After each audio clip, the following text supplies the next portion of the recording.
ሰላም እንደምን አላችሁ የምሳሌ ታሪኮች ተከታታዮቻችን እንደምን ሰነበታችሁ። በዛሬው የተከርቸም የመጨረሻው ክፍል አብረን እንቆይ። ምሳሌ ታሪኮችን ሰብስክራይብ በማድረግ የደወል ምልክቷን በመጫን የምንለቃቸው ቪዲዮዎች ቶሎ ቶሎ እንዲደርሷችሁ ያድርጉ። ምሳሌ ታሪኮች። መስከረም ከደብረ ማርያም ተነስታ ወደ ወህኒ ቤት በመገስገስ ላይ ናት። ጀርባዋን ከበዳት። ሁለት ጊዜ ለመዞር ቃታቶቹ። እርምጃው እየቀረባት መጣ። ከመቅጽበት ተሽከርክራ ወደ ኋላዋ ዞረች። አንተ እንኳን አይባልም አለች የጭንቀት ትንፋሿን ለቃ። እንዴት ቀልቤን እንደገፈፍከው ሆ። ከኋላዋ ተዘራ የሚባለው የመንደራቸው ጅል ነበር የደረሰባት። ባገልገል ስንቅ ነገር አንጠልጥሏል። ሲራመድ መሬቱን ያንጋጋዋል። ጭቃና ደረቅን አይመርጥም። መስከረም ነሽ? እኔ እኮ ሌላ ሰው መስለሽኝ አልፌሽ ልሄድ ነበር። እንደምን አደርሽ? አለ በጎርናና ድምፁ። እግዚአብሔር ይመስገን። ተዘራ በመንደሩ አሉ ከሚባሉ ሞኝ ሰዎች አንዱ ነው። አውቆ ሞኝ ይመስላል እንጂ እንደርሱ ብስል የለም የሚሉም አሉ። አባይን በታንኳ እየቀዘፈ ለብዙ ዓመታት ሰው ሲያሻገር ሲኖር አንድም ሰው ውሃ በልቶ አያውቅም። አባይን በማሻገር በሚያገኛት ሳንቲም ጠላ ቤት ሄዶ ይጠጣል። ምግብ ብዙ አይበላም። የኮረፌ ጠላ ነገር ሞቱ ነው። ከታንኳ ቀዘፋ በተጨማሪ ተላላኪም በመሆኑ የአንድ ጣሳ ጠላ ዋጋ ከፍለው እሱን የትም መላክ ቀላል ነው። ሰው አይመርጥም። የሚጠጣበት 1 ሽልንግ ካገኘ ሕፃን ቢልከው ሽማግሌ ግድ የለውም። ዶፍዳፋ ፊቱ ወጣ ገባ የበዛበት መልክዓ ምድር ቢመስልም አንድ ቀን ከፍቶት አያውቅም። ታንኳውን ከአባይ ዳር አስጠግቶ ዶቅማው ስር ተኝቶ የሚሻገር ሰው ሲጠብቅ በዚያው እንቅልፍ ይወስደዋል። ሲነቃ ታንኳውን ያጠዋል። አባይ እስከ መቅዘፊያው ይዞበት ይሄዳል። ይህን የአባይን ተንኮል ለምዶታል። አባይን ለመስደብ በውስጡ ያሉትን ጅኖችን ጋኔኖችን ስለሚፈራቸው ዝም ይላል። ሌላ ታንኳ ከደንገል ሰርቶ ስራውን ይቀጥላል። ሰዎች አባይ እንዴት ተጣልቶ ነው ሁሌ ታንኳውን የሚወስድብህ ብለው ሲቀልዱ፣ አባይ ዘዋሪ በመሆኑ እስከ ዛሬ የወሰደብኝን ታንኳዎች መልሶ በላይ ያመጣልኛል። አባይ እንኳን ታንኳ ዶሮ እንኳን ይመልሳል ይላል ሊያስቅ። ለአባይ ወንዝ የሚሳሉ ሰዎች ለአባይ ነጭ ዶሮ ያርዱና ወደ ውሃው ይጥሉታል። አዙሪቱ መልሶ የታረደውን ዶሮ ወደ ገንቡ ያመጣዋል። ደሙ በውሃ ታጥቦ ይሄዳል። ነገር ግን የአባይ ቆሌዎችና ጅኒዎች ደሙን መጠው መስዋዕትነቱን ተቀብሎ አመጡት ስለሚባል እልልታው ይቀልጣል። ተዘራ ግን ለአባይ ዶሮ አርዶለት አያውቅም። ታንኳውን ግን ይገብራል ሳይፈልግ። ተዘራ ስንቅ ይዞ የት እንደሚሄድ ያልገባት መስከረም ወዴት እየሄድክ ነው ስትል ጠየቀችው። ተልኬ እየሄድኩ ነው። 2 ሽልንግ በጧቱ አገኘው። ትናንትና ማታ ያሳደርኳት 1 ሽልንግ አለችኝ። 2 ጆግ ኮረፌ ጠላ ጠጣና 1 ፊልተር ጠላ ላዩ ላይ ከልስበትና ያቀራራው አለ የቀን ውሎውን ያንሰላሰለ። እኔ እኮ ያልኩህ ወዴት እየሄድክ ነው። እኔም ተልኬ አልኩሽ። ማን ልኮ ነው? ማንም አትናገር ተብያለሁ እኮ። ወዴት ነው የተላከው? ስንቅ ላደርስ ነው። ለማን? ለወህኒ ቤት። ወህኒ ቤት ለማን ስትብለህ ነው? ለይበልጣል ለዛ ለሌባው አባ ሰባጋዲስን ገሎ ወለሉ ውስጥ ቀብሮ ለተያዘው ለእንጀራ አባትሽ ተከትዬ ወገቡን በዱላ ጉብጨዋለሁ እኮ ተይዞ ሳለ። አባ ሰባጋዲስ እኮ ስንት ሽልንግ ሰጥተውኝ ነበር። ደግሞ ሰጣለሁ ብለውኝ ነበር። ሲርበኝ ወደ ዕቃ ቤቱ ሲሄድ ንፍሮ ይሰጡኛል። አቤት የባቄላ ሹቃቸው አይጨክኑብኝም። እዛቸውን ገሎ እንኳን በዱላ ባካፋ በመተው አልጠግብም ነበር። ግን ያስኩት ጠማማ ዝቅጣ ስለነበር እስኪሰበር ወገቡን አጎበጥኩት። ብሎ ዝም ሲል ሳቄ መጣኝ። ያን ያህል እንዳህያ ሲጀለጥ ዝም ጭጭ አያለቅስም። ጉማሬ እየረጋገጠ አለማምዶት እኮ ነው አለ በጅላንፎ ቃል አወጣጥ ነገር መደበቅ የማይሆንለት። ማን አድርስለት ብሎ ነው አለችው ለይበልጣል ማንም ስንቅ ይልክለታል ብላ ስለማትገምት። እናትሽ ናታ? ውይ ግን እኮ ለማንም አትናገር ተብያለሁ። ገና ደግሞ ሽልንጌን አልሰጠችኝም። አድርሳ ስትመጣ ነው ያለችኝ። እባክሽን አትናገርብኝ አለ ፈርቶ። ተዘራ ዳራም ቢልኩት ፎገራ ሁሌ ካፉ የሚወጣው ሽልንግ ነው። በዚህ የተነሳ የመንደሩ ልጆች ሽልንጉ እያሉ ነው የሚጠሩት። አልናገርብህም አለች፣ ሌላም ነገር ከእርሱ መስማት ስለፈለገች። መርጊያሽ ስትልከኝ መርጊያሽ ልካህ ነው አትበል፣ እማሆይ ጦቢያ ናቸው የላኩህ ብለህ ስጠው ነው ያለችኝ። ሌላ ደግሞ ሌላስ ምን አለች? ሌላ ለማንም አትስጥ፣ እንዳትፈታው። ማንም ቢጠይቅህ የኔን ስም አትጥራ። ስሜን ካልተናገርክና በደንብ አድርሰህልኝ ከመጣህ ተጨማሪ 2 ሽልንግ እሰጥሃለሁ አለችኝ። መቼም ልጇ ናት ብሎ ሚስጥር እንዳላወጣ ገምቷል። ይህንን ሲነጋገሩ ከወህኒ ቤቱ አካባቢ ደረሱ። ለምን እኔ ያላደርስለትም አለች መስከረም። እኔስ አለ ተዘራ። አንተ ይሄድና የታንኳ ስራህን ስራ። ዛሬ ብዙ ተሻጋሪ ይኖራል። እኔ ይበልጣል ልጠይቅ ልገባ ስለሆነ እግረ መንገዴን ይዤልህ ልሂድ። አይ ዛሬ የታንኳ ስራ አልሰራም። ብዙ ሽልንግ ይዣለሁ አላልኩሽም? በዚሁ ጠላ ቤት እገባለሁ። ለማንም አትስጥ ተብያለሁ። ሙች አልሰጥሽም አለ ወደ እስር ቤቱ በር እያመራ። በዚሁ ቅጽበት ወህኒ ቤቱ ጠባቂ ከዘውዱ ጋር አይን ላይን ተገጫጩ። ሰውነቷን አንዳች ነገር ወረራት፣ አንዘፈዘፋት። ይባስ ብሎ ለማብሸቅ ምንጭሩን ዘረጋባት። ልቧ የቋጥኛ ያህል ከበዳት። ሲደፍራት የነበረው ሁኔታ ሁሉ አንድ በአንድ በአእምሯ ውስጥ ተመላለሰ። የመጠቃት፣ ሰው የማጣት፣ የአቅመቢስነት ስሜት ሲራወጥባት እንባዋ ኩለል እያለ ፈሰሰ። የመጣችበት ተግባር መልሶ ትዝ ሲላት በረጅም ደቂቃዎች ፈዛ ከቆመችበት ሁኔታ ባተተች። ስትሮጥ ፍተሻው ላይ ደረሰች። ተዘራ ግን ከፍተሻው ውስጥ የለም። ግራ ተጋባች። ራሷን እንደ ጉሩና ዞራት። ክው ብላ ራሷን ይዛ ቆመች። ቦኖ ይዛ ይበልጣልን ብታስጠራውም አሁን ሊወጣ አይችልም ብለው ስላሰናበቷት የምታደርገው አጣች። ወደ ማረሚያ ቤቱ በር ስታመራ ጠቆር ረዘም ያለ ፖሊስ መጥቶ መታወቂያውን አሳይቶ አስቆማት። ጉሮሮውን ጠራረገና ላነጋግርሽ እፈልጋለሁ ወይዘሪት መስከረም አላት። አመጣጥሽ ይገባኛል። ሆኖም ወደ እስር ቤቱ መውጫ በር እየተራመደ እንድትከተለው ጋበዛት። ተዘራ የት እንደገባ ማወቅ ብትፈልግም ከዚህ ሰዓት ጀምሮ ተጠያቂ እንጂ ጠያቂ መሆን እንደማትችል ተነገራት። ሻምበል ዶሬ የወንጀል ምርመራ ክፍል ሹም ነው። ምንም ያህል እልህ አስጨራሽ ነገር ቢገጥመው አይበሳጭም። ረጋ ብሎ የሚናገር አስተዋይ ሰው ነው። የመስከረም መደናገጥ እንዲሰክን ችሎታውን በከፊል ተጠቅሞበታል።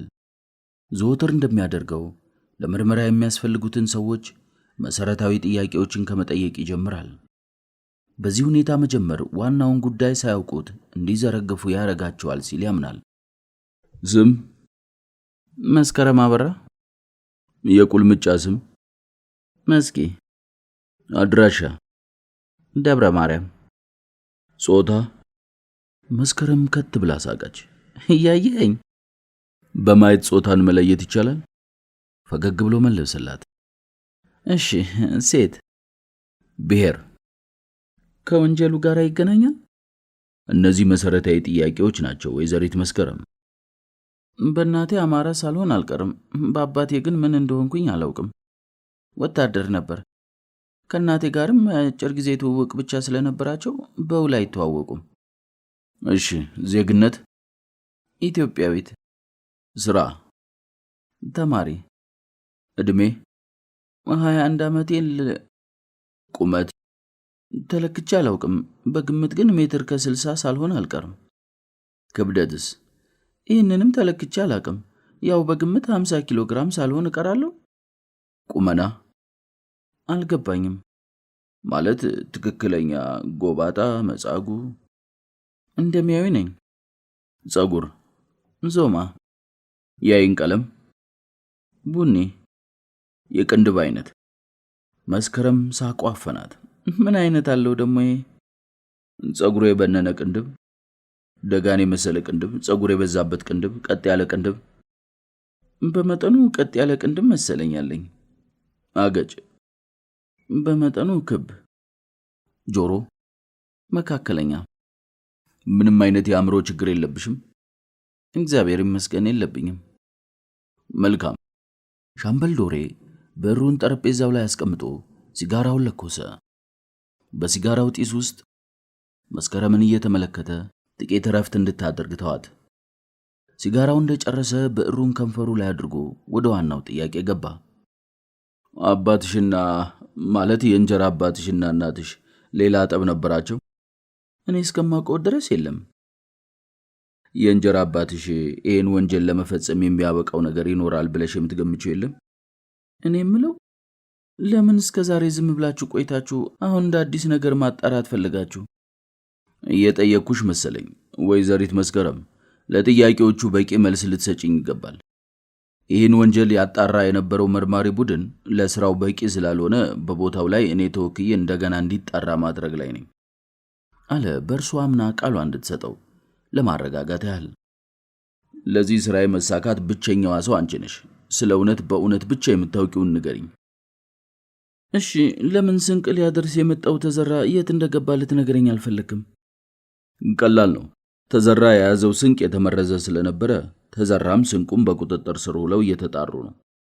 ስንቁን የላከችው እናትሽ መሆኗ ተረጋግጧል። ወደ ቦታውም አንድ የወንጀል አጣሪ ቡድን ልኬያለሁ። የእንጀራ ወንድምሽ አሉላም ወንጀሉን ለማጣራት ያመቸን ዘንድ። እና አሰራችሁት? ምን ነው ደነገጥሽ? ምንም።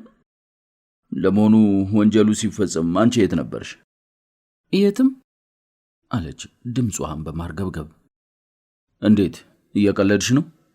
በእንቅልፍ ዓለም ውስጥ ነበርኩ። ቤት ውስጥ ተኝተሽ ነበር? ተኝቼ ነበር። መተኛት ብቻ አይደለም፣ ከባድ እንቅልፍ ውስጥ ነበርኩ። እንዴት ከባድ እንቅልፍ ሊወስድሽ ቻለ? የሰቆቃ ድምጽ እየሰማሽ? መስከረም ምንም መልስ አልመለሰችለትም። እናትሽና የእንጀራ አባትሽ ከዚህ ቀደም ግንኙነታቸው ምን ይመስላል? እሱ ብዙ ጊዜ ቤት አይውልም። እናቴ በእርግጥ በሱ ላይ አስቸጋሪ ባህሪ ነበራት።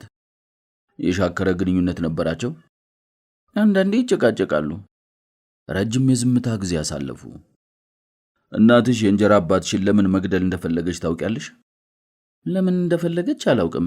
የግድያ ሙከራ ማድረጓንም የነገርከኝ አንተው ነህ። ዛሬ ለምን የእንጀራ አባትሽን ልትጠይቂው መጣሽ? እንደ ሁልጊዜው ነው። ዛሬ ልጠይቀው አመጣጤ ከወትሮ በተለየ ሁኔታ አይደለም።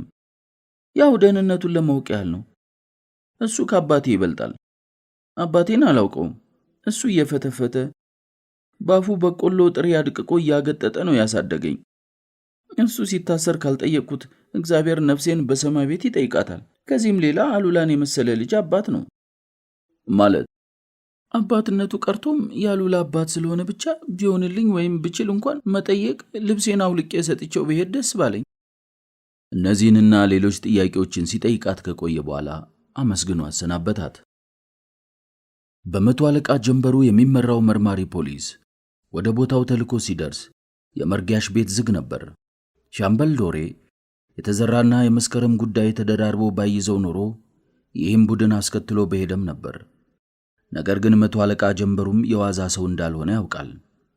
የቡድኑ መሪ ሆኖ ሲሄድ ያገኘውን ሁሉ ቃርሞ እንደሚያመጣም ብቻ ሳይሆን የራሱን ብሩህ አእምሮ ተጠቅሞ የሚወስንና በመረጃ አያያዝ ረገድም የሚተማመንበት ሰው ነው። ደፋር፣ ጥንቁቅ፣ አስተዋይ ሲል ያሞካሸዋል። መቶ አለቃ ጀንበሩ በሩን አንኳኳ። ከውጭ ያልተዘጋ ስለነበር ከውስጥ ሰው እንደሚኖር እርግጠኛ ሆነ። አብረውት የመጡት ፖሊሶች የቤቱን ግቢ ዙሪያውን ከበውታል። ከመቶ አለቃ ጀንበሩ ኋላ አንድ ሌላ ጠይም ፖሊስ መሳሪያውን አቀባብሎ ቆሟል። ሶስቴ ቤቱ ቢንኳኳም ከፋች ስላጣ በሩን በመሳሪያው ገፋ አደረገው። ከውስጥ አልተሸገጠም። ዘው ብሎ ሲገባ ሰው አጣ። ከውጭ ስለገባ አይኑ ቶሎ አላየም። ጥግ ይዞ ጥቂት እንደቆየ ወደ አልጋው አማተረ። ሱሪ የሚታጠቅ ሰው ሲውደፈደፍ ተመለከተ። እንዳትንቀሳቀስ ሲል አንባረቀበት። መሳሪያውን በተጠንቀቅ ይዞ ተጠጋው። 3 ፖሊሶች ተከታትለው ገቡ። ሱሪውን እስከ ግማሽ አጥልቆ በእጁ የሱሪውን ወገብ ጭኑ ላይ ይዞ አልጋው ላይ ጎንበስ ብሎ ቆመ። መርጊያሽ መቀነቷን ሳትጣጠቅ ቀሚሷን አንቦርስሳ ቆመች። የመቶ አለቃ ጀንበሩ የፍርድ ቤት ትዕዛዝና ንብረት መበርበሪያ ማዘዣ አውጥቶ ወሰየውና ምርመራችንን እስከምንጨርስ መንቀሳቀስ አይቻልም፣ ልብስህን ብቻ ለብሰ መጨረስ ትችላለህ አለ። ወገቡን ከፈተሸው በኋላ ካልጋው ራስጌ ያገኘውን ክላሽንኮቭ ጠመንጃ አንስቶ በትከሻው አንጠለጠለው። በኤግዚቢትነት ሁለቱ ፖሊሶች ጓዳ ጎድጓዳውን እየፈተሹ ነው። ከማጀት ያገኟቸውን 3 ሳጥኖች አልተቆለፉም ነበር። በውስጣቸው የታጨቁት የቤተ ክርስቲያን ቅርሶች እስከ ሳጥናቸው በኤግዚቢትነት ተያዙ።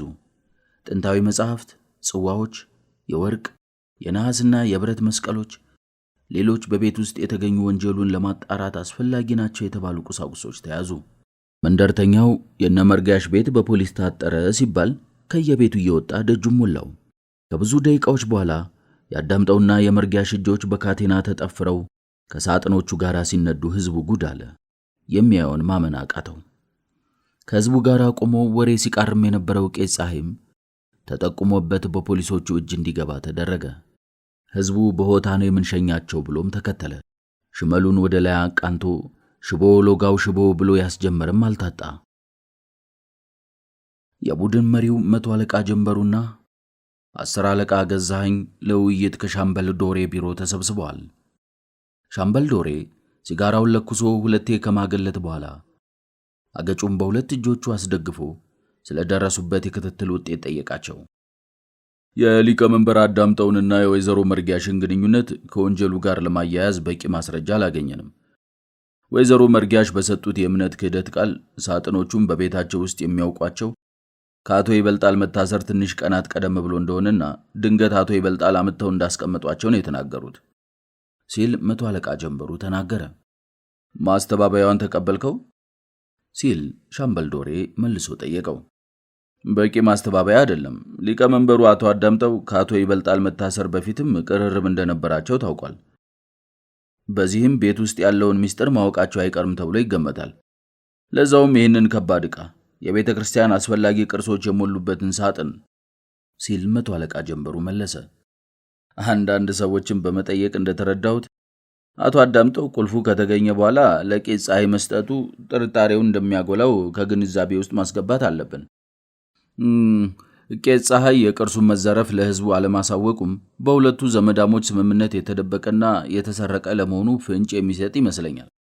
በተጨማሪም እኒሁ ተጠርጣሪ አቶ አዳምጠው ከቄሱ ጋር ሆነው ከ4 ፈረንጆች ጋር ከተማው ሲጠጡ መታየታቸው ከሰዎቹ ጋር ያገናኛቸዋል አንድ ድብቅ ሚስጥር እንዳለም ያሳየናል። እኒሁ ፈረንጆች በተደጋጋሚ ለጉብኝት በሚል ሰበብ በአካባቢው መታየታቸውም ጥርጣሬውን ያጎላል አለ የ10 አለቃ ገዛኸኝ። ራሱ አቶ አዳምጠው በሰጠው ቃል ሁሉም ሰው እንደሚያደርገው ከመርጋሽ ጋር ተዋደናል፣ አዲስ ነገር አላደረኩም፣ ከዚህ ውጪ ግን የማውቀው ነገር የለም ነው ያለው ሲል የ10 አለቃ ገዛኸኝ አከለ። በዚህ ዙሪያ ያለ አስተያየት ምንድነው ሲል ሻምበል ዶሬ እንደገና ጠየቀው። ሰውየው በወሲብ ቅሌት ከመጠርጠሩ በተጨማሪ በትክክል እጅ ከፈንጅ ተይዟል። ከአንዳንድ የአካባቢው ነዋሪዎች በደረሰን መረጃ ሊቀመንበሩ ከሴትየዋ ተከርቸም ገብቷል። በእርግጥም ዝም ተብሎ የሚታይ ነገር ሳይሆን በጥንቃቄ መመርመር ያለበት ነገር ነው ብሎ በረጅሙ ተንፍሶ ጨረሰ። የአራቱ ጣሊያናውያን መያዝ ለምርመራችን ትልቅ ፋይዳ ያለው ነገር ነው።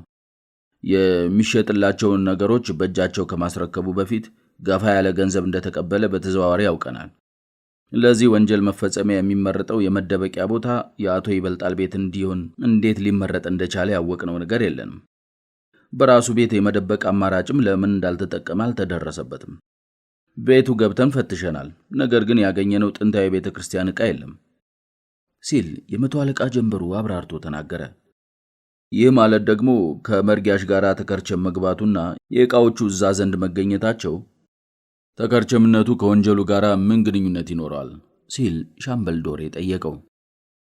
ተከርቸም መግባቱ ምናልባት የመርጋሽን ቤት እንደ ማከማቻ ለመጠቀምና ለዚህም ሲሉ አቶ ይበልጣልን በወንጀል የዚሁ ሁሉ ስርቆት ፈጻሚ እንደሆነ ለማስመሰል ይመስለኛል።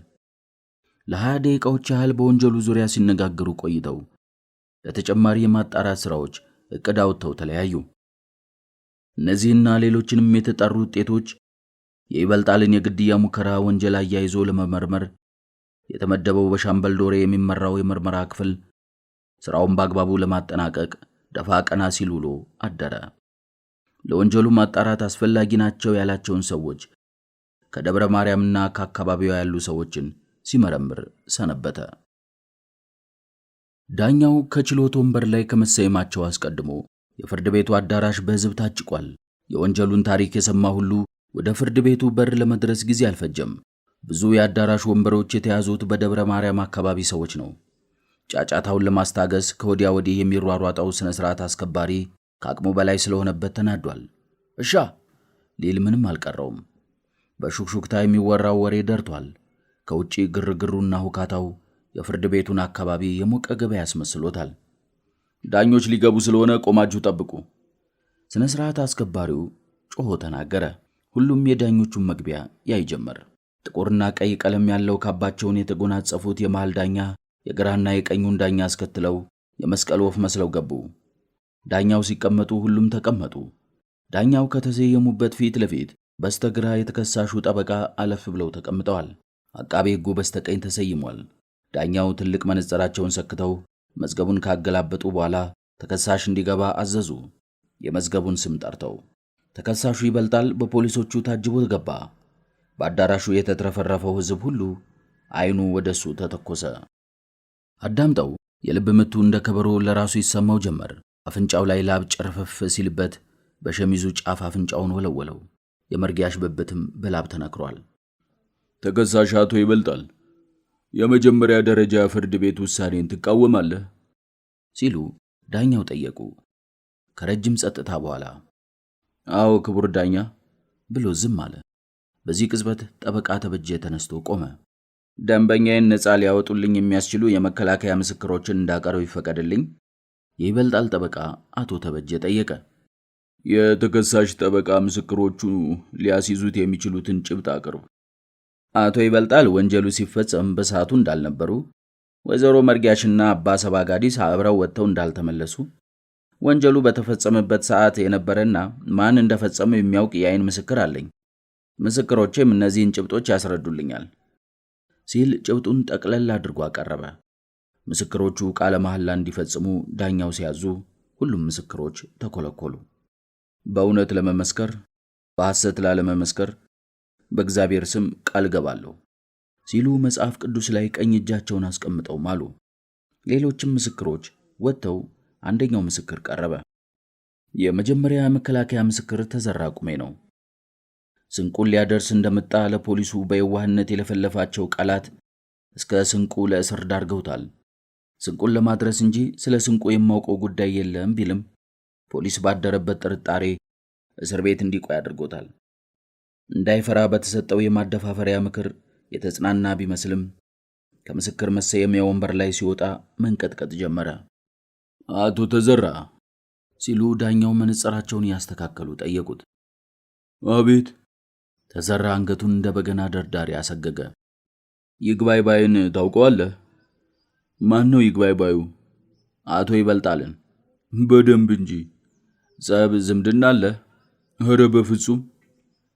ለእውነት ቃል ስለገባህ ያያሁን የሰማሁን ተናገር።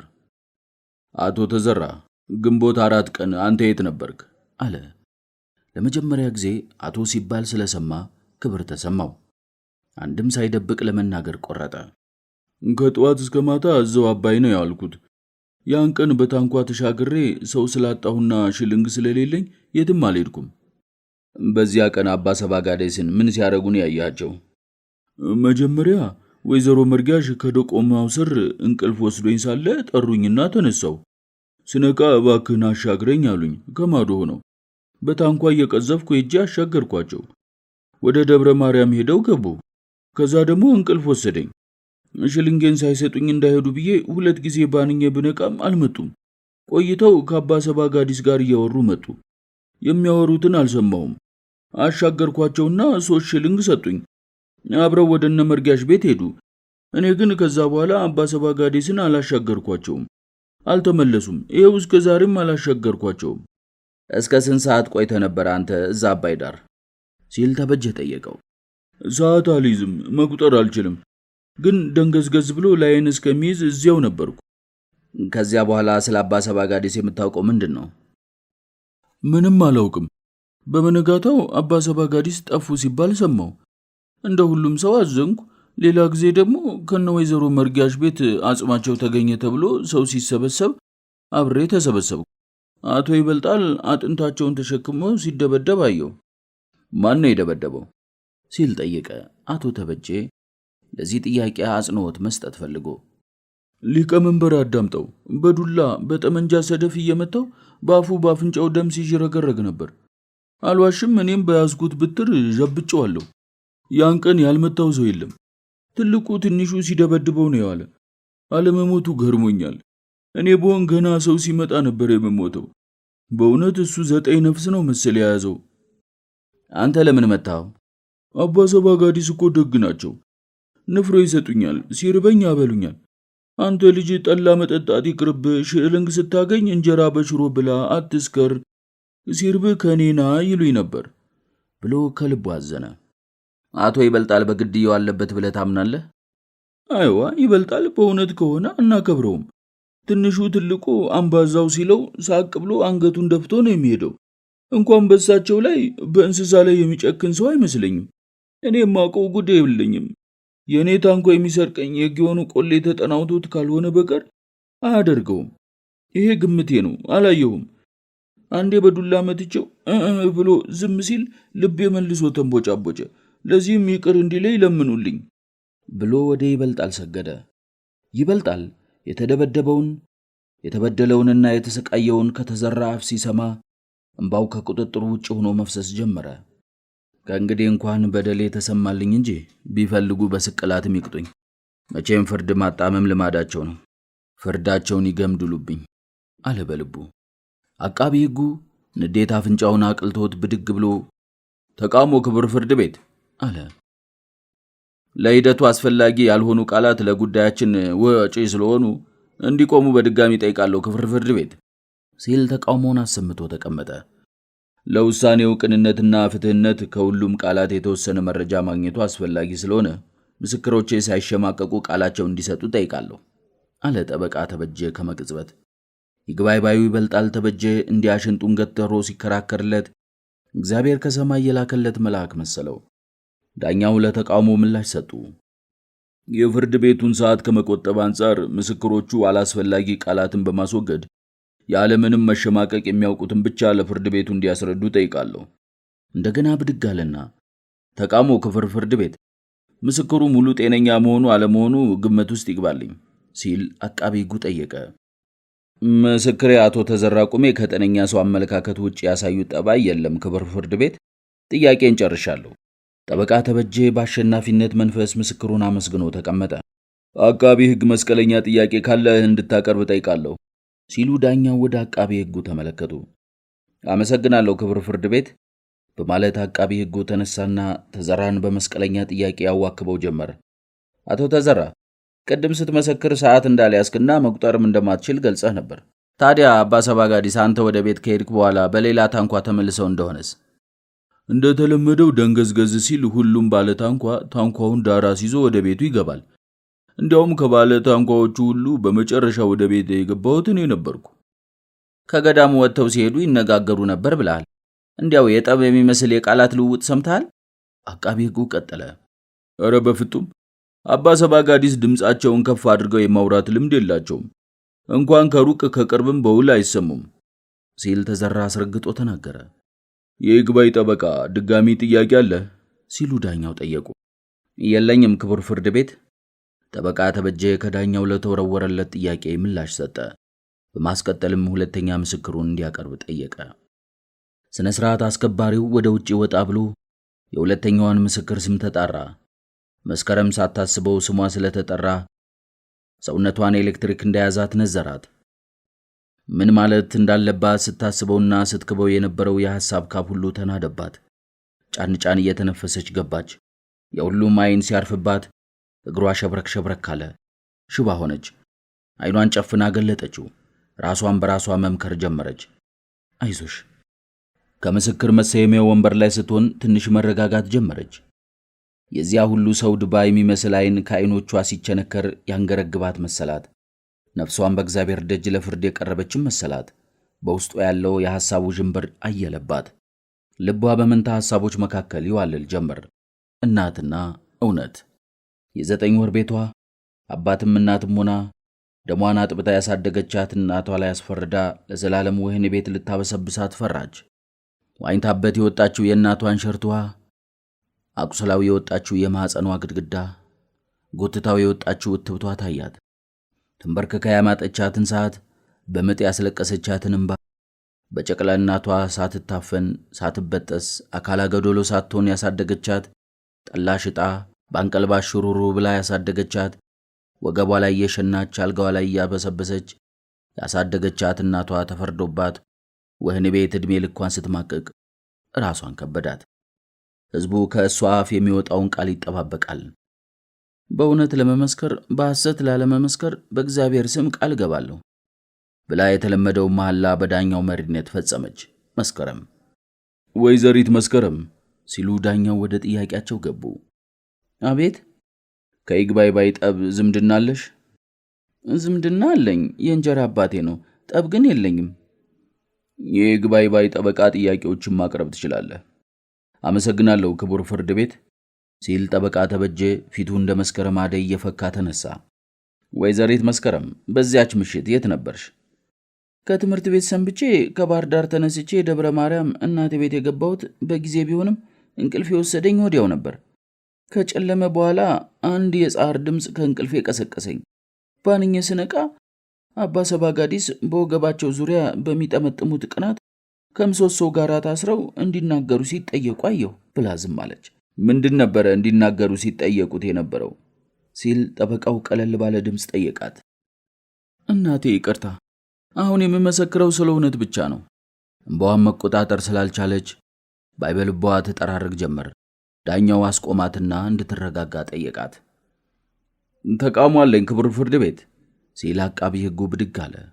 መስካሪዋ ተገዳ ወላጅ እናቷ ላይ ልትመሰክር ስለቀረበች የምስክርነት ቃሏ እንዳትሰጥ ይከልከልልኝ።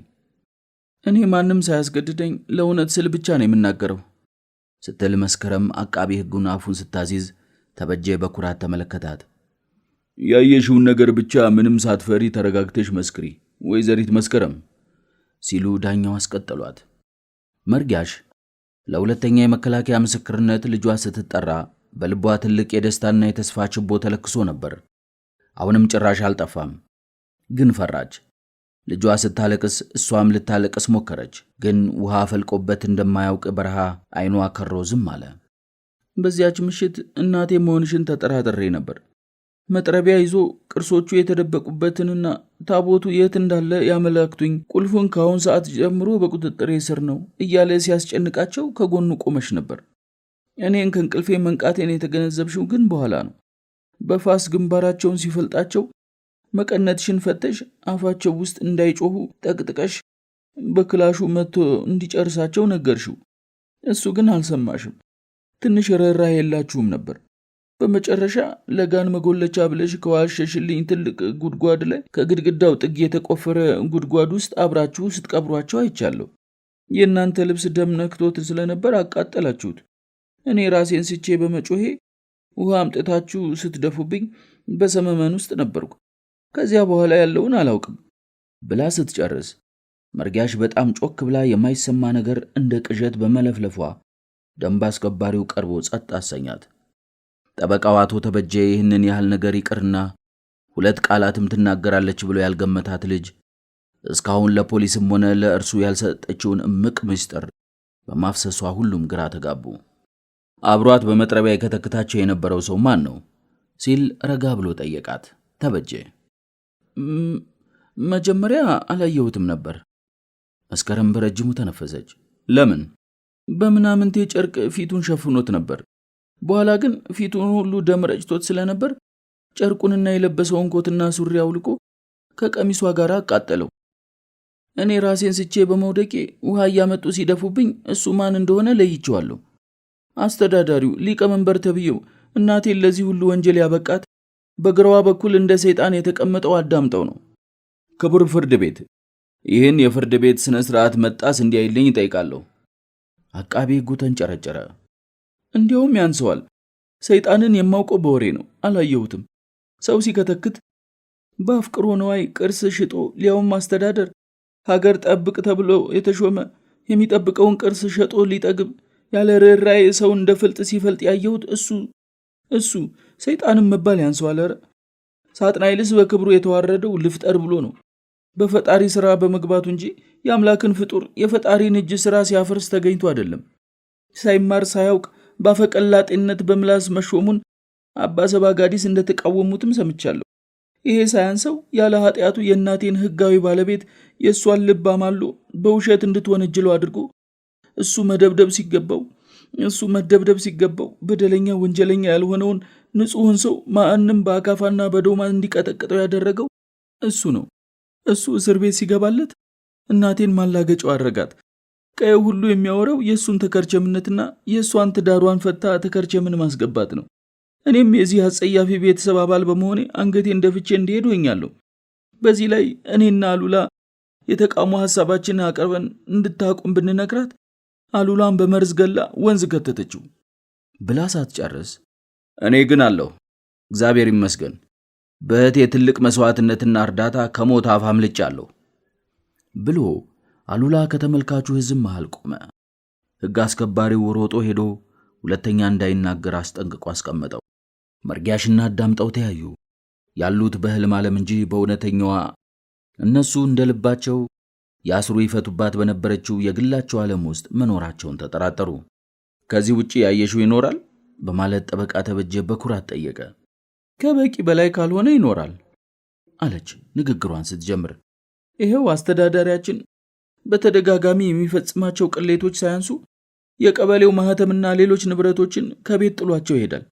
ጥይቶች ሳይቀሩ ለመረጃ ይጠቅማሉ ብዬ ያስኩትን ማህተም ወደዚህ ፍርድ ቤት ደብቄ በማስገባቴ ይቅርታ ጠይቃለሁ። በዚህ ማህተም የመንግስት ንብረት፣ የሀገር ቅርስና የወገን ሀብት ሊመነዘርበት ይችላል። እባካችሁ ካሁን በኋላ ጥንቁቅ ሰው በመብራት ተፈልጎ ይያዘው። ሌላው የቤተ ክርስቲያኑን ቁልፍ እርሱ ዘራፊ፣ እርሱ ፈላጊ፣ እርሱ አግኝ ሆኖ ህዝብ ሰብስቦ ለምን እንደዚያ እንዳደረገ ባላውቅም ከህዝብ መሃል በጉትጎታ ዘመዱ ቄስ ፀሐይን አስመርጦ ቁልፍ ሰጠው። እንዘወራሉ እንጂ አልሸሹም እንደሚባለው ለጥንቃቄ ከእጁ የወጣ ቢመስልም ከቄሱ ተቀብሎ ወይም አስከፍቶ ይህንንም አላውቅም በ3 ሳጥን የቤተ ክርስቲያኑን ንዋየ ቅድሳትና ዘመን የማይሽራቸውን ቅርሶች ቤት ውስጥ አይቼ ነበር። በኤግዚቢትነት እንደተያዙ ሰምቻለሁ። በቃኝ ብላ በረጅሙ ተንፍሳ ዝም አለች። ዳኛው ፈዘው እያዩ ዝም አሉ። አቃቢ ሕጉም ምንም አይነት ቃል ትንፍሽ አላለም። አቃቢ ሕጉ አይኖቹን ወደነ መርጊያሽ አዞረ። ዳኛው አቃቢ ሕግ መስቀለኛ ጥያቄ እንዲያቀርብ ፈቀዱለት። አመሰግናለሁ ክቡር ፍርድ ቤት።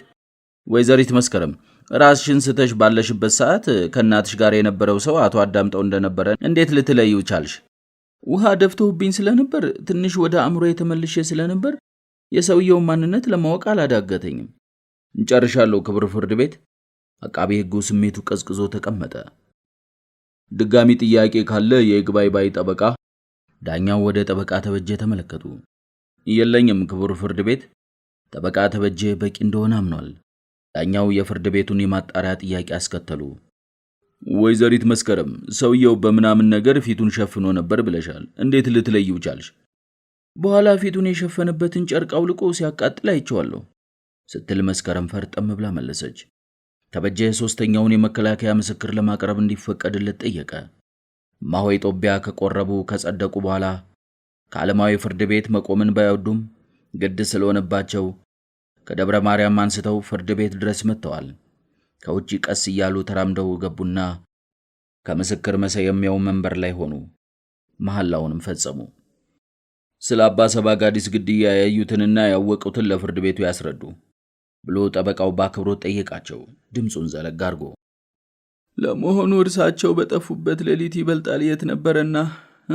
በነጋታው ያቡየ ጸበል ስለነበራቸው ከድግሱ የመርጊያሽን ዘመዶች ሊጠራ ወደ ደጋው ሄዶ ነበር።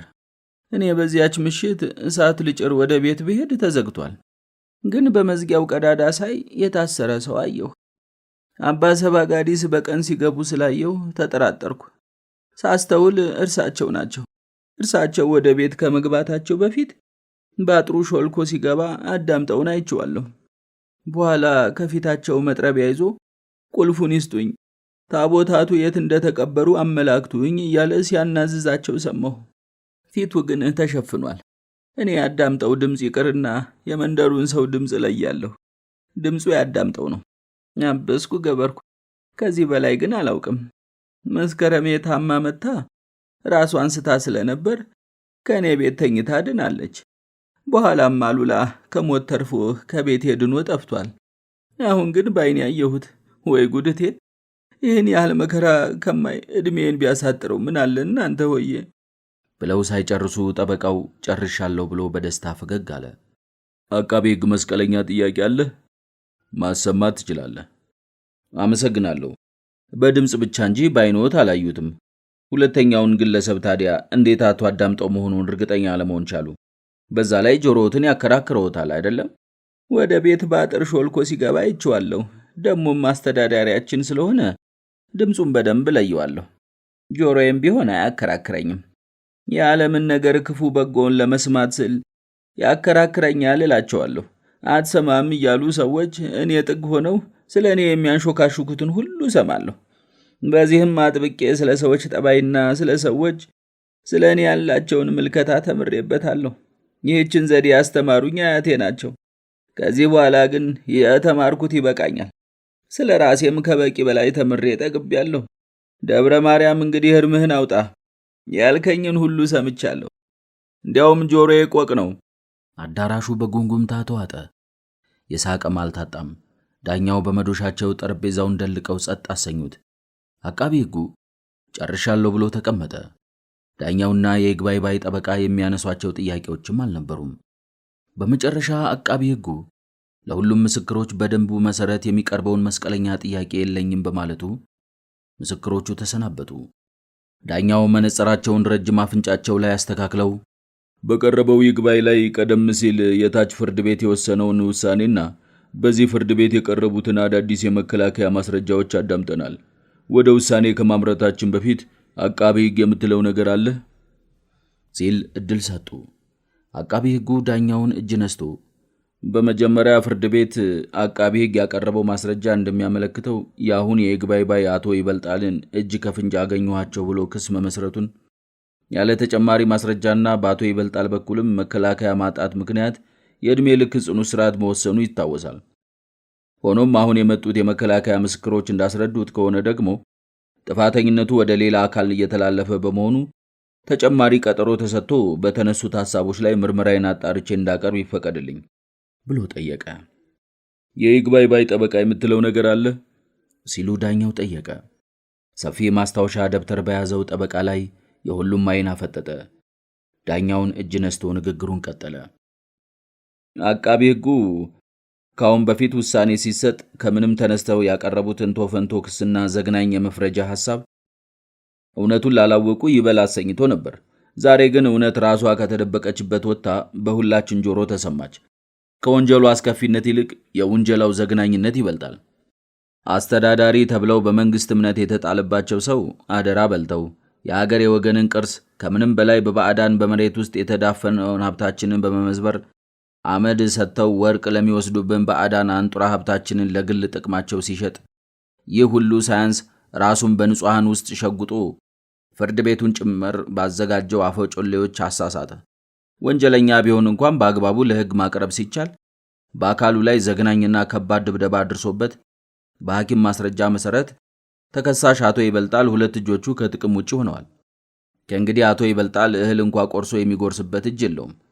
ይህ ሳያንስ በማረሚያ ቤት ውስጥ የመግደል ሙከራ ተደረገበት። ከዚህም ሌላ ባድማ ጠባቂ ባለው ልጁ ላይ የግድያ ሙከራ ተደረገ።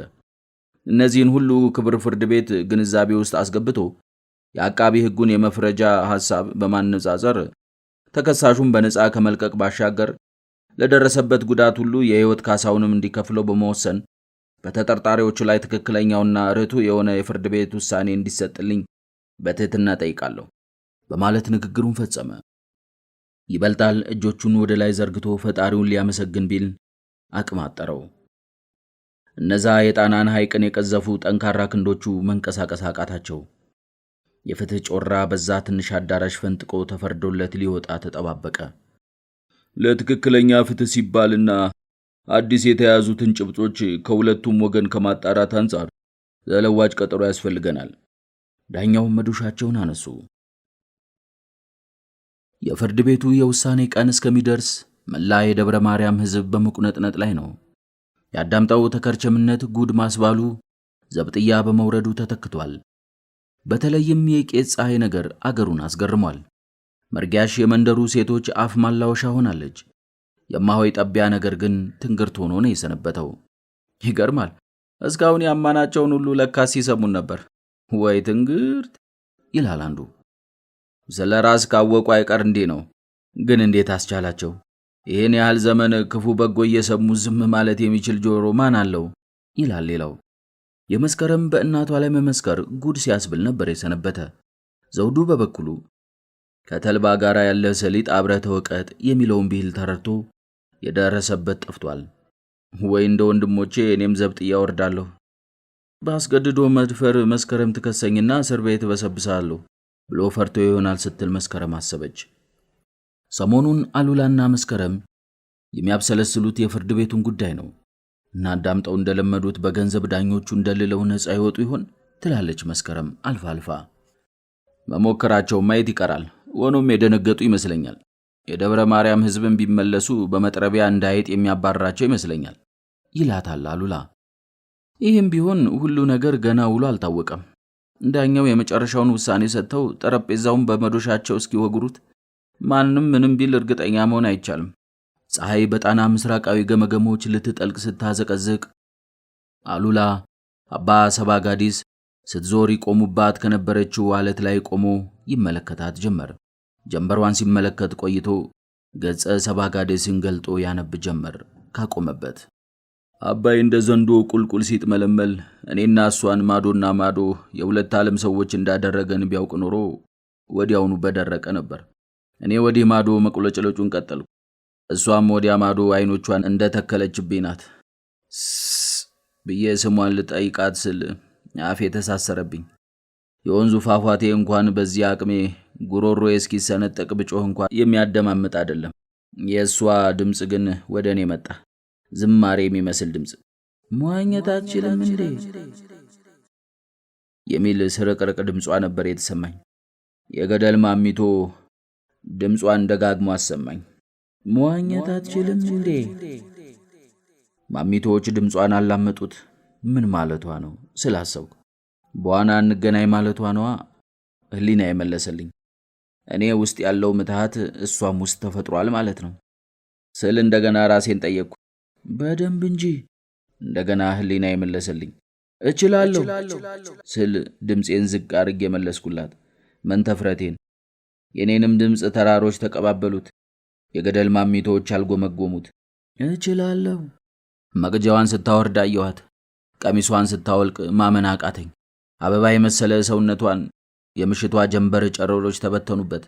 እኔም ልብሴን አውልቄ ፈረሰኛውን ተከትሎ ወደሚጋልበው ወንዝ ተጠጋሁ። ምንም ሌላ ቃል ሳትናገረኝ ቁልቁል በኃይለኛ ፍጥነት ወደሚጥመለመለው ውሃ ሙላት ገብታ እጆቿን ማወናጨፍ ጀመረች። እኔም ዘልዬ ተደረገምኩ። ከወዲያ ወዲህ ያላጋኝ ጀመር። ጥቂት ጎፍጬ ቀና ስል ከላይ የውሃው ሙላት ግድግዳ መስሎ ቁልቁል ሲምዘገዘግ ታየኝ። የዛፍ ቅርንጫፎቹን ከመጤፍ ሳይቆጥር ከፊት ለፊት እየነዳ ላያችን ላይ ሊከነበል እየተቃረበ ነው። ከአንገቴ ቀና ብዬ በዓይኖቼ የፈለግኳት ወደ እኔ እየገሰገሰች ነው። ኃይለኛ ሙላት ከወዲያ ወዲህ ያላትማታል። አምልጭ አምልጭ ስል ጮኽኩ። አምልጭ አምልጭ። የሚመጣውን ግድግዳ የመሰለ ውሃ ሙላት በዓይኔ ያየሁት። እሷንም አሳየኋት። እሷ ግን ወደ ኋላ አልተመለሰችም። እንኳን ልትመለስ ወደ ኋላ እንኳ ዞር አልተመለከተችም። እኔም ወደ እሷም ወደ እኔ እንዛግጥ ጀመር።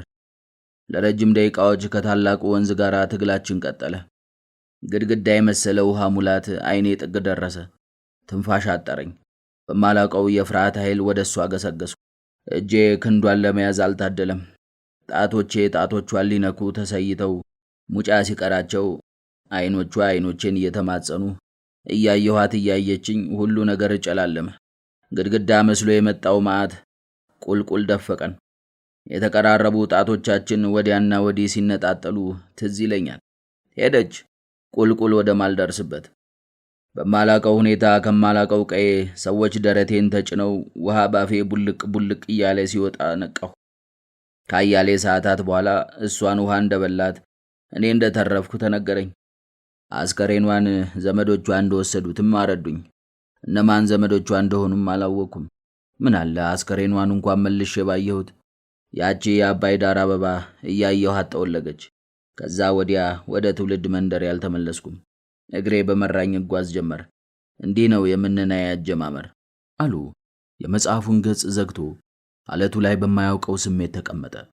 የጀንበሯ ግማሽ አካል በተራራዎች ገመገም መሃል ገብቷል። በፍርድ ቤቱ አዳራሽ ውስጥ ጉምጉምታ ያስገመግማል። ባለፈው አዳምጠው መርጊያሽና ቄስ ፀሐይ እዚህ ችሎት ቀርበው ሲቁለጨለጩ ነበርክ? በደንብ እንጂ።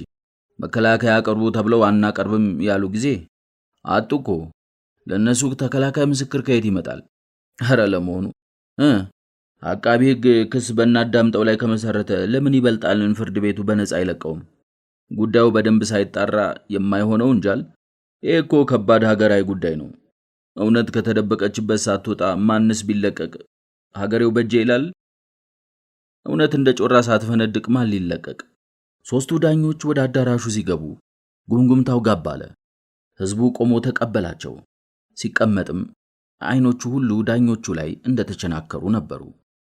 የከሳሽ ተከሳሽ ልቦች ዳንኪራ ይረግጡ ጀመር። ረጅም ጸጥታ ሰፈነ። የመሃል ዳኛው ግራና ቀኝ ሲያተኳትኩ ቆይተው ጉሮሯቸውን ጠራረጉ።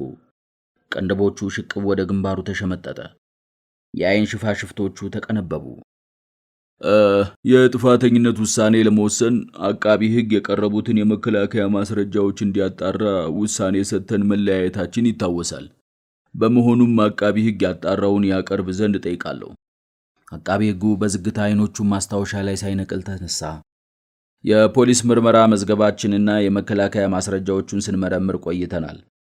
ይግባይ ባይ አቶ ይበልጣል በቀረበበት ማስረጃ መሰረት ወንጀሉን አለመፈጸሙንና ከዚህም ጋር በተያያዘ በሌሎች ተጠርጣሪዎች በእነ አቶ አዳምጠው ላይ አቃቢ ሕግ ክስ መስርቶ መከላከያ እንዲያቀርቡ ክቡር ፍርድ ቤቱ ጠይቆ አለማቅረባቸው ይታወቃል።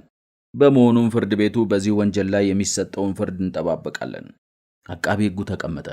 ዳኛው የፍርድ ቤት ውሳኔ ለመስጠት ሲዘጋጁ አዳራሹ ጸጥታ ነገሰበት። የሁሉም አይኖች ከዳኛው አፍ ላይ ያነጣጠሩ። የተከራካሪ ልቦች አታሟቸውን ደለቁ። የመሃል ዳኛው ፋይሉን አስተካክለው በግራና በቀኝ ካሉ ዳኛዎች ጋር ሲያንሾካሾኩ ቆይተው መናገር ጀመሩ። የቀረበውን ይግባኝ ፍርድ ቤቱ ሲመረምርና ሲከታተል እንዲሁም ሕጋዊ ክርክሩን ሲያዳምጥ ቆይቷል። ማስረጃዎችም ቀርበዋል።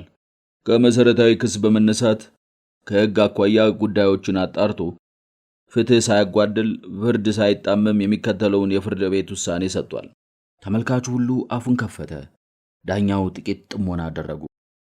ተከሳሽ አቶ አዳምጠው ካደረገው የቅርስ ዘረፋ፣ የግድያ ሙከራና የነፍስ ግድያ ወንጀል በተጨማሪ ወንጀሉን በሌላ ላይ ጭኖ ፍርድንና ፍርድ ቤቱን በማሳሳት እንዲሁም የሰውየውን የሕግ ባለቤት በማማገጥ በቅሌት መያዝ አንጻር ፍርድ ቤቱ የሞት ቅጣት ወስኖበታል። ሁለተኛ ተከሳሽ ወይዘሮ መርጊያሽ ለወንጀሉ አባሪ ተባባሪ በመሆን በሁለት የግድያ ሙከራና ሌሎችንም ተዛማጅ ወንጀሎችን በመፈጸሟ የዕድሜ ልክ ጽኑ እስራት ተወስኖባታል። ዳኛው ትንፋሽ ወስደው ቀጠሉ። አቶ ይበልጣል በነፃ ከመለቀቁም በተጨማሪ 60,000 ብር የካሳ ክፍያ እንዲከፈለው በዛሬው ዕለት ክቡር ፍርድ ቤቱ ወስኑ ፋይሉ ተዘግቶ ወደ መዝገብ ቤት እንዲመለስ ፍርድ ቤቱ አዟል። የፍርዱም ግልባጭ ለማረሚያ ቤት እንዲላክና አቶ ይበልጣል እንዲፈታ ትእዛዝ ሰጥተናል ብለው ፋይሉን ዘግተው ጠረጴዛቸውን በመዶሻቸው ደለቁ። አሉላና መስከረም ወደ ይበልጣል ተሽቀዳደሙ። ይበልጣል የሲቃ እንባ ተናነቀው። የፍርድ ቤቱ አዳራሽ ድብልቅልቁ ወጣ። እንደ ሐምሌ ሰማይ ያጉረመረም ገባ። ከደብረ ማርያም ቀበሌ የመጡ ሽማግሌዎች አሉላን ከበቡት። ምንም አልተናገሩትም። የማጭድ ቅርጽ ያለውን ቁልፍ ላሉላ ሊያስረክቡ ዘረጉለት። አታቅማማ፣ ይህን ቁልፍ ካንተ በቀር የሚረከብ አይኖርም። ሕዝብ ወክሎን ነው አመጣጣችን። አሉላ መስከረምንና ሽማግሌዎችን አፈራርቆ ተመለከተ። ወዝ በጠገበው ወፍራማ ማተብ የታሰረውን ማጭዴ ቁልፍ ተመለከተ። ደንግዞ ቆመ። ግራ ገባው። መስከረምን እንደገና ተመለከታት። እሷም ግራ ተጋብታለች። ወደ ቁልፉ እንደገና አየ። የአባ ሰባጋዲስ አደራ በአእምሮዋ ቃጨለ። በተከረቸሙ የፈረሰው ትዳርና የተወሳሰበ የአባቱ ሕይወት በዓይነ ሕሊናው ታየው። በውስጡ ግን እንዲህ ሲል አሰበ። ሀገሬም ብዙ ተከርቸሞች እንዲሁ ተከርቸሞባታል። በመጨረሻም ወደ ቁልፉ ተመለከተ። እጁን ሰደደ። ከግርግሩ ፈንጠር ብሎ ገጸ ሰባጋዴስን ገልጦ ለማንበብ ተቻኮለ። በእጁ ከጨበጠው ቁልፍ በላይ የሚያስፈልገው የሽማግሌው ማስታወሻ እንደሆነ ተገነዘበ። የሰባጋዴስን መጽሐፍ በመመርመር የሚከፈተው ዋሻ ያጨቃቸው ቅርሶች ለዓይነ ሕሊናው ቀረቡ። ዕድሜውን ሁሉ እንደ እርሳቸው ከመጽሐፍት ገጾቹ ጋር እንደ ትኋን ተጣብቆ ለመኖር ወሰነ። ሕይወቱንም እንደ እርሳቸው ለዝምታ፣ ለአርምሞ፣ ለተመስጦ ለመስጠት ቆረበ። ይከብድ ይሆናል። ነገር ግን አንዳንዴ እኛ ብቻ የምንሸከመው ሸክም አለ። ለጥቂት አካላት ብቻ ግዴታ የሆነ አደራ አለ፣ እምቢ የማይባል ወፍራም ጫንቃ ያለው ብቻ የሚችለው ሲል ራሱን አሳመነው። እርሳቸው እንደሚያደርጉትም ጠዋት የምትወጣዋን ፀሐይ ለመቀበል ማታ የምትጠልቀውን ጀንበርም ለመሸኘት አሰበ። ለማለዳ ሰማይ እጁን ሊዘረጋ፣ በሌሊት ጨረቃ ከእንቅልፉ ሊነቃ ተፈጸመ። ውድ የምሳሌ ታሪኮች ቤተሰቦች እንደምን አላችሁ? ተከርቸም የተሰኘው ታሪካችን እዚህ ላይ ፍጻሜውን አግኝቷል።